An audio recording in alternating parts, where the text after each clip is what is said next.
Hi, my name is Erica Garcia. For most of you, this is probably the very first time you've actually heard my voice or seen me in action. So I do want to thank you for taking a moment to come in and listen to this video. For a brief introduction, I am a yoga teacher. I have probably about 5,500 teaching hours, so I've been at it for a long time. My practice stems back about 30 years. I am a New Yorker and I am Latina. I am over 45 and curvy, and this is what yoga looks like. So I have been doing teacher trainings in the metro area, and my studio is in New York. I live in New Jersey, so I'm throughout definitely those two states. And I've been getting a lot of requests lately throughout the country to mentor young yoga teachers, particularly those of diverse cultures. So I am really excited to start adding some video content and starting to add a lot more one-on-one mentoring, so you can reach out to me. But one of the first things I've been getting asked lately, and I don't know why, but I guess, it's kind of like, what do you do? Is showing you my home practice space. And I figured I would train you and show you what my personal altar looks like, and teach you the elements that are needed for a home practice, sacred space for your home altar. So let me start with, what is a home altar? It's your space to go and sit and meditate, set dreams. Some people put their vision boards there. I always keep, you'll see I have a journal here. And basically your altar should be your sacred space where you go and give your energy, give your pleas, where you speak to your soul, you speak to your higher being. I use God. And that's kind of what you want to foster. And you want to create that space where every time you go there, that energy just feeds your soul. So my personal space, as if you notice, I'm sitting on the ground. It's very low to the ground. My meditation cushion is a beautiful zafu. It's like unicorn shaped, and it sits beautifully on the ground. And I also have a faux sheep rug. So it's set right in front of my altar, which is very low to the ground, like I said. I have my yoga mat already set up. I always have it set up.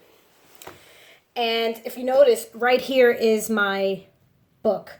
For all of you yoga teachers, I suggest you get a book. And every time you practice, this is right there.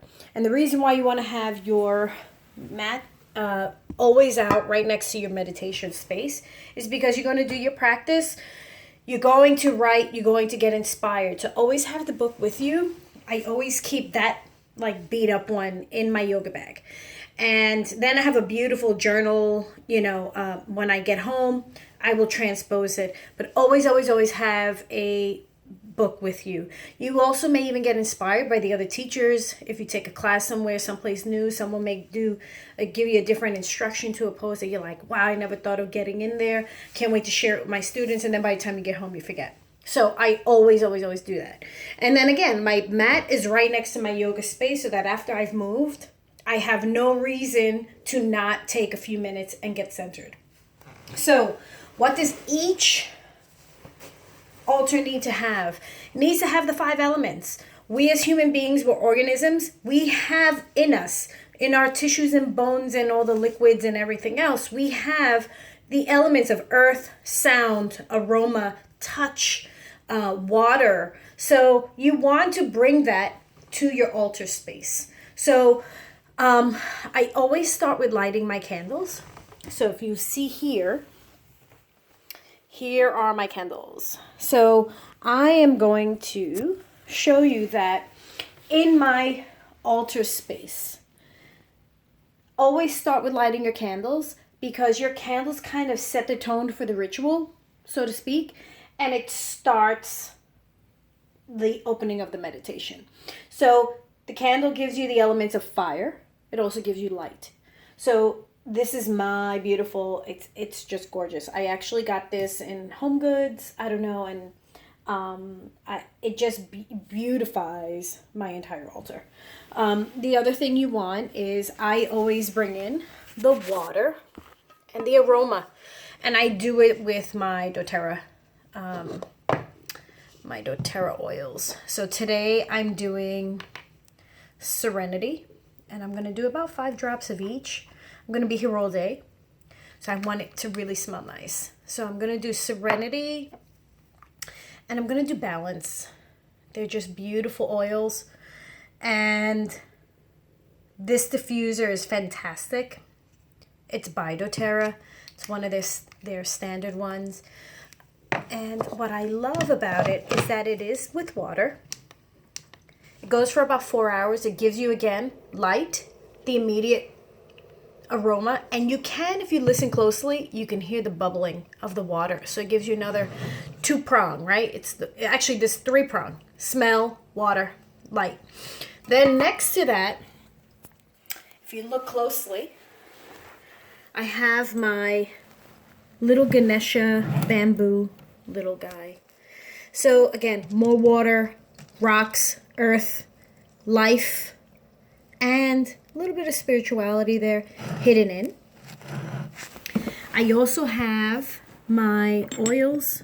I brought these from Jerusalem. And so this is sacred oil from the Western Wall. This is water from the Jordan River. So they're really beautiful. After my meditation, I usually kind of bless myself and just clear myself. So I keep those down here. And then you have the elements of earth. This is an amethyst. I left these here because if you're someone who wears a lot of mala beads and crystals, what you want to do is get in the habit of, at night, you should have a nice big either amethyst or quartz or a big clear crystal, and you lay it on at night so that it can clear that energy off of those beads, so that in the morning you could just come in, then nice and clear and charged, put them back on, and then you're ready for the day. So that's why I leave them there, and I left them there so you can see what I do. I also have another little one. Then I have my Om. My Om, this was a gift given to me from one of my trainees years ago, and I always kept it because of the beautiful ribbon. But a lot of people don't realize that the Om, when you turn it upside down, is a sitting elephant like Ganesha. And I'm a big Ganesha fan. So this little Om sits here, and it always reminds me of all my students as well as my trainees, and it keeps me humble and it keeps me at peace. I also have a selenite little bar. I sell these in my studio, and the students love them because it's really simple and small. It's clear. No one thinks anything of it. It's fantastic to keep in your office or in your home, in your bedroom particularly. It's clear. It clears up all of the energy, and then at night you can just, wash it off with a cold water, put it back next to your bed or in a corner. Whenever you clear crystals, whether it be this one or something like this, you want to also clear it with 5 elements. So what you can actually do is kind of give it this energy, kind of give it some of the water clearing stuff, and you've kind of just cleared it out, and you can continue to reuse it. I also have, as you can see, I have a more earth stuff. I have a little sandbox. When I meditate, I kind of do this to kind of get my juices flowing sometimes when I'm trying to create. I have Himalayan salt, little heart. You could put a tea light in here, but I kind of keep my Palo Santo because it's always good also to get in some smoke, get in some clearing. So I always use this. I light it up. Kind of feels very like I was raised Catholic. I kind of feel like I'm in reverse. I don't light the candle. I light my Palo Santo. But it's a beautiful ritual, and I will clear the space. I'll clear my crystals. I'll clear myself, right? I'll do this.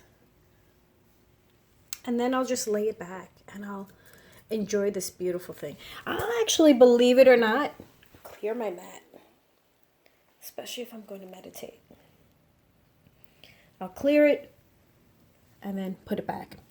The other thing I have next to me is underneath on the other side, I have my prayer wheel, and I will spin it, right? And I always have my sutras. I like to reference to them. And sometimes I'll just randomly just, open up any page and just read. And I have this beautiful new little gratitude journal. So I will write some of my thoughts. So I keep them here. You kind of want to keep at your altar everything right where you need it so you don't have to go far looking for stuff, And so that's where you'll put that. And then I have my Himalayan salt lamp.